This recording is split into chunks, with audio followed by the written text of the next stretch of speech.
Сенсационная находка. Самая древняя золотая монета с именем Чингисхана.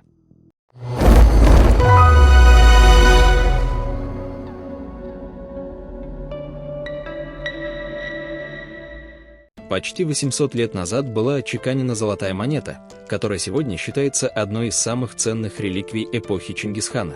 Именно она является самой древней из известных на сегодняшний день монет, на которой сохранилось имя великого завоевателя. Эта уникальная золотая монета была отчеканена в 1222 году в городе Газни, на территории современного Афганистана.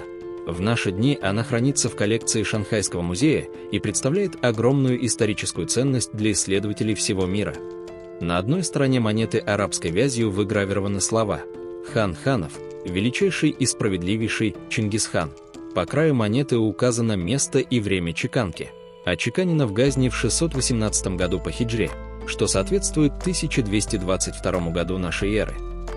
Не менее удивительна и обратная сторона. На ней древним уйгуро-монгольским письмом записано исламское свидетельство веры. Нет Бога, кроме Аллаха, и Мухаммед – посланник Аллаха. Этот факт показывает, насколько сложным и многонациональным было государство Чингисхана, где переплетались различные культуры, языки и религиозные традиции. История появления этой монеты связана с драматическими событиями, изменившими судьбу огромной части Евразии. В 1217 году торговый караван, отправленный Чингисханом в государство Хорезм, был обвинен местными властями в шпионаже. Купцов жестоко убили, а попытки решить конфликт мирным путем закончились провалом.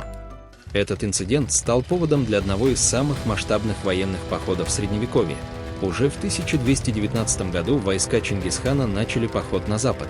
Могущественное государство Хорезм оказалось не готово к такому удару. Город за городом переходил под власть монголов.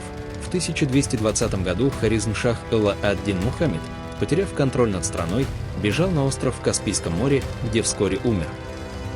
Его сын Джалал-ад-Дин продолжил сопротивление и вошел в историю как один из самых стойких противников монгольской армии.